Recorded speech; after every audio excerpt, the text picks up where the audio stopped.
Mukunda jewellery హనుమకొండలోని అతిపెద్ద jewellery mart December 14న గొప్ప ప్రారంభం.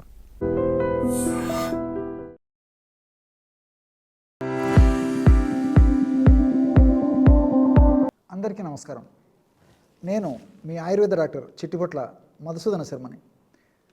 థైరాయిడ్ సమస్య ఈ రోజుల్లో ఒక భారతదేశంలోనే కాకుండా ప్రపంచవ్యాప్తంగా వేలాది మందిని, లక్షలాది మందిని, కోట్లాది మందిని వేధించేటువంటి అత్యంత సర్వసాధారణటువంటి సమస్య థైరాయిడ్ సమస్య. అసలు థైరాయిడ్ సమస్య అంటే ఏంటంటే థైరాయిడ్ గ్రంథి యొక్క పనితీరులో హెచ్చుతగ్గులు కావడం ఏదైతే ఉందో దాన్ని థైరాయిడ్ సమస్య అని చెప్పేసి చెప్పుకోవచ్చు. ఈ అసలు థైరాయిడ్ గ్రంథి అనేది ఎక్కడ ఉంటుందంటే మనకి మెడ భాగంలో ముందు భాగంలో ఒక సీతాకొక చిలుక ఆకారంలో ఈ యొక్క థైరాయిడ్ గ్రంథి ఉండి సమస్తమైనటువంటి శరీరం యొక్క క్రియలని ఆ యొక్క పద్ధతులని నియంత్రిస్తుండేటువంటి పరిస్థితి ఈ యొక్క థైరాయిడ్ గ్రంథి చేస్తూ ఉంటుందన్నమాట. సమస్తమైనటువంటి క్రియలను తన కంట్రోల్లో ఉంచుకునేటువంటి పరిస్థితి ఆ థైరాయిడ్ గ్రంథికి ఉంటుంది. ఈ థైరాయిడ్ గ్రంథి ఎక్కువగా పనిచేసినా అనారోగ్య లక్షణాలు వస్తాయి. థైరాయిడ్ గ్రంథి సరిగా పనిచేయకపోయినా అనారోగ్య సమస్యలు వస్తాయి. థైరాయిడ్ గ్రంథి సరిగా పనిచేయకపోతే దాన్ని హైపోథైరాయిడిజం అనేటువంటి పేరుతో పిలుస్తూ ఉంటారు అనమాట. హైపో అంటే తక్కువగా, థైరాయిడిజం అంటే థైరాయిడ్ గ్రంథి పనితీరు అని చెప్పి చెప్పుకోవచ్చు. అంటే థైరాయిడ్ గ్రంథి పనితీరు సరిగ్గా ఉండకపోవడం చేత, అది సరిగ్గా పనిచేయకపోవడం చేత ఉండేటువంటి పరిస్థితి ఏదైతే ఉందో దాన్ని హైపోథైరాయిడ్ అనేటువంటి పేరుతో పిలుస్తారు. అట్లే థైరాయిడ్ గ్రంథి ఎక్కువగా పనిచేసినప్పుడు ఆ యొక్క పరిస్థితిని హైపర్ థైరాయిడ్ అనేటువంటి పేరుతో పిలుస్తారు. హైపర్ థైరాయిడ్ అంటే హైపర్ అంటే ఎక్కువగా, అంటే థైరాయిడ్ గ్రంథి ఎక్కువగా పనిచేసేటువంటి పరిస్థితి ఉన్నప్పుడు దాన్ని హైపర్ థైరాయిడ్ అనేటువంటి పేరుతో పిలుస్తుంటారు అనమాట. మరి ప్రపంచవ్యాప్తంగా కూడా హైపర్ థైరాయిడ్ కంటే కూడా హైపోథైరాయిడ్ పేషెంట్స్ ఎక్కువగా ఉంటారనమాట. దీనికి అనేక రకాలైన కారణాలు. ఈ హైపోథైరాయిడ్ పేషెంట్స్ అంటే హైపోథైరాయిడ్ సమస్య ఉన్నప్పుడు థైరాయిడ్ గ్రంథి హార్మోన్ సరిగ్గా ఉత్పత్తి చేయకపోవడం వల్ల అనేక రకాలైన లక్షణాలు కలుగుతుంటాయి. అంటే మనుషులు వెయిట్ పెరిగిపోతుండడము, అట్లే చర్మము గరుగ్గా తయారు కావడము, చలికి భరించలేకపోవడము, మోషన్ సరిగ్గా ఫ్రీగా కాకపోవడము, అదేవిధంగా అన్వాంటెడ్ హెయిర్స్ వస్తుండడము, ఆకలి కాకపోవడము, శరీరం మందకొడిగా ఉండడము, యాక్టివ్నెస్ లేకపోవడము, నీరసము నిస్త్రాణ ఉండడము, ఆహారం కొద్దిగా తీసుకున్నప్పటికీ వెయిట్ పెరిగిపోతూ ఉండడము, మాతృమూర్తుల్లో స్త్రీలలో బహిష్టు సంబంధించిన ఇబ్బందులు, అంటే 2 మాసాలకు 3 మాసాలకు ఇలా బహిష్టు కావడము, లేదా ఇంకా ఎక్కువ రోజులకు బహిష్టు అవుతుండడము, బహిష్టు అయినప్పుడు కూడా బహిష్టు స్రావం సరిగ్గా కాకపోవడము, ఇలాంటి అనేక రకాలైన లక్షణాలు, అంటే ఈ విధంగా ఈ యొక్క హెయిర్ లాస్ అనేటువంటి పరిస్థితి ఉండడము, ఇలా అనేక రకాలైనటువంటి లక్షణాలు హైపోథైరాయిడ్స్ అనేటువంటి సమస్యలు కలుగుతుంటాయి అన్నమాట. అట్లే హైపర్ థైరాయిడ్ సమస్య ఉన్నటువంటి వాళ్ళల్లో ఇప్పుడు మనం చెప్పుకున్నటువంటి వాటికి వ్యతిరేకంగా లక్షణాలు కలుగుతుంటాయి. అంటే వీళ్ళకి ఆకలి ఎక్కువగా అవుతుంటుంది, మనుషులు తగ్గిపోతుంటారు, అట్లే వేడికి తట్టుకోలేనటువంటి పరిస్థితి ఏర్పడుతుంది. అదేవిధంగా మనస్సు కూడా చాలా చంచల స్వభావం ఉంటుంది. చిన్న దానికే కోపము, తర్వాత విసుగు ఇలాంటి లక్షణాలు ఏర్పడుతుంటాయి. ఇరిటేషన్ అనేటువంటి నేచర్ పెరిగిపోతుంటుంది. అదేవిధంగా ఈ మానసికమైనటువంటి ఒడిదుడుకులు ఎక్కువగా ఫేస్ చేసి ఒత్తిడిని సరిగ్గా ఎదుర్కోలేనటువంటి పరిస్థితి ఏర్పడుతుంటుంది. అట్లే వేడికి తట్టుకునేటువంటి పరిస్థితి ఏర్పడుతుంది. మోషన్స్ కూడా ఎక్కువయ్యేటువంటి పరిస్థితి ఏర్పడుతుంది. బహిష్టు స్రావాలు కూడా ఎక్కువగా బహిష్టు స్రావాలు అవుతుంటాయి. బహిష్టు కూడా సక్రమంగా రాక ముందు వచ్చేటువంటి పరిస్థితి చాలామందిలో కలుగుతూ ఉంటుంది. ఇలా వివిధ రకాలైన లక్షణాలు ఈ యొక్క హైపర్ థైరాయిడ్లో కలుగుతుంటాయి. ఆంగ్లేయ వైద్య విధానంలో, ఇంగ్లీష్ వైద్య విధానంలో మరి హైపోథైరాయిడ్కి వేరేటువంటి ఔషధాలు వైద్యులు సూచిస్తారు. హైపర్ థైరాయిడ్ అనేటువంటి సమస్యకు కూడా వేరే రకమైనటువంటి ఔషధాలు వైద్యులు సూచిస్తారనమాట. ముఖ్యంగా ఈ హైపోథైరాయిడ్ అనేటువంటి సమస్య ఉన్నప్పుడు ఇందులో ఉన్నటువంటి పరిస్థితి ఎట్లా ఉంటుందంటే చాలామంది వైద్యులను ప్రశ్నిస్తూ ఉంటారు. డాక్టర్ గారు ఎన్నాళ్ళు వాడాలి, జీవితకాలం అంతా వాడాలా ఈ యొక్క ఔషధాలు అని చెప్పేసి కూడా వైద్యులను అడుగుతుంటారు అనమాట.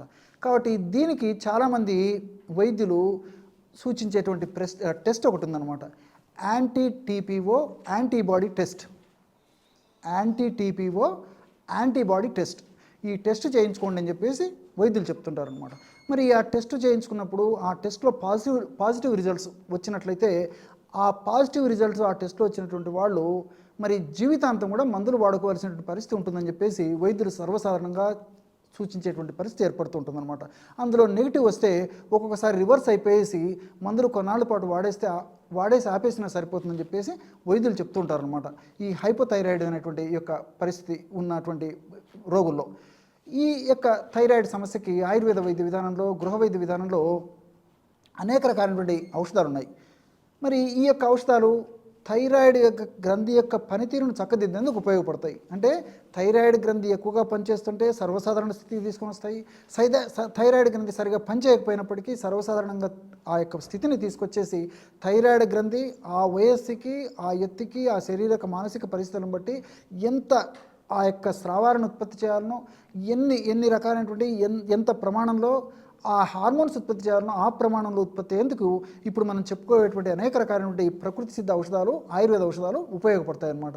మరి ఆ యొక్క ఔషధం ఏంటంటే, మరి చాలామంది ఎదుర్కొనేటువంటి అత్యంత సర్వసాధారణమైనటువంటి సమస్య కాబట్టి మరి మీరందరూ కూడా రాసుకోవడం వల్ల చాలామందికి ఇది ఉపయుక్తకరంగా ఉంటుంది.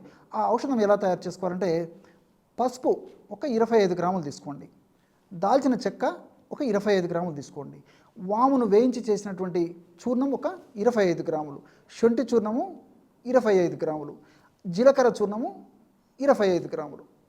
మళ్ళీ ఒక్కసారి చెప్పుకుందామా, పసుపు, దాల్చిన చెక్క, వాము, శొంఠి, జీలకర్ర కూడా వేయించుకోవాలన్నమాట. ఇవి ఒక్కొక్కటి 25 గ్రాముల చొప్పున తీసుకొని మరి అన్నీ కలిపేసి మిక్సీలో వేసేసుకొని అయినా పౌడర్ తయారు చేసుకోవచ్చు. అంటే పసుపు కొమ్మలను ముక్కలుగా తయారు చేసుకొని, శొంఠి కొమ్మలను ముక్కలుగా తయారు చేసుకొని, దాల్చిన చెక్కను చిన్న చిన్న ముక్కలుగా తయారు చేసుకొని అన్నిటినీ మిక్సీలో వేసుకోవచ్చు. లేకపోతే సపరేట్గా పౌడర్స్ లాగా తయారు చేసుకొని కలుపుకొని కూడా వాడుకోవచ్చు.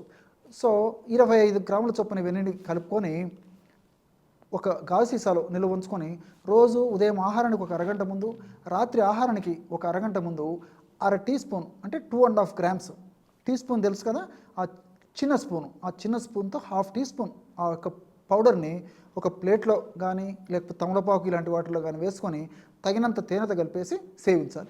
ఈ విధంగా క్రమం తప్పకుండా రోజు 2 సార్లు ఈ యొక్క ఔషధాన్ని సేవించడం వల్ల థైరాయిడ్ గ్రంథి అస్తవ్యస్తత ఉన్నటువంటి పరిస్థితి తగ్గిపోయి నార్మల్ స్థితికి వచ్చేసేసి థైరాయిడ్ గ్రంథి యొక్క పనితీరు మెరుగయ్యేసి ఈ యొక్క 2 పరిస్థితులు కూడా తగ్గేటువంటి పరిస్థితి ఏర్పడుతుంది అనమాట.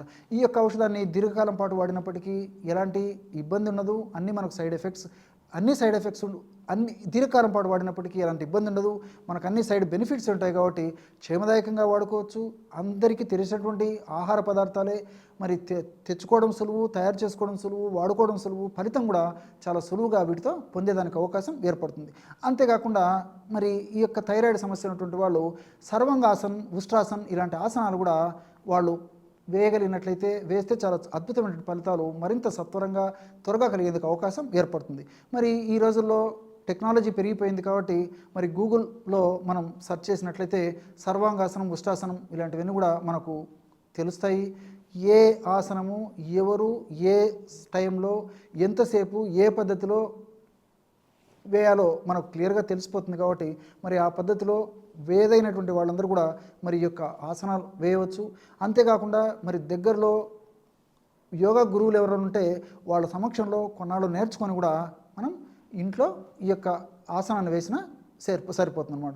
కాబట్టి నేను చెప్పినటువంటి పద్ధతిలో ఈ యొక్క ఆహార ఔషధాన్ని వాడుకుంటూ అట్లే ఈ యొక్క యోగా అంటే నేను చెప్పినటువంటి ఈ ఆసనాలు వేసుకోవడం వల్ల కూడా చాలా చక్కటి ఫలితాలు కలుగుతాయి.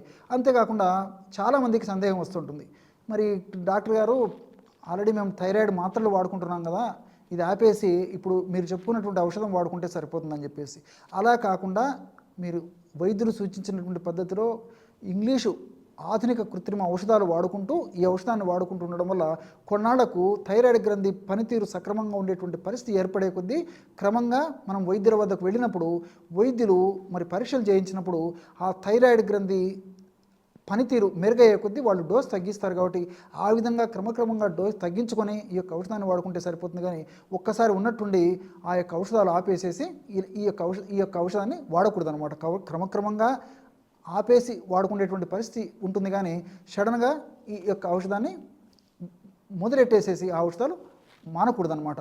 చూశారు కదా ఎటువంటి సులువైనటువంటి ఔషధాన్ని ఈ థైరాయిడ్ గ్రంథి సమస్యకు మీరు ఈ వీడియోలో తెలుసుకున్నారో. మరొక వీడియోలో మరొక అంశంతో మళ్ళీ కలుద్దాం. అంతవరకు నమస్కారం. మీ చిట్టిబొట్ల.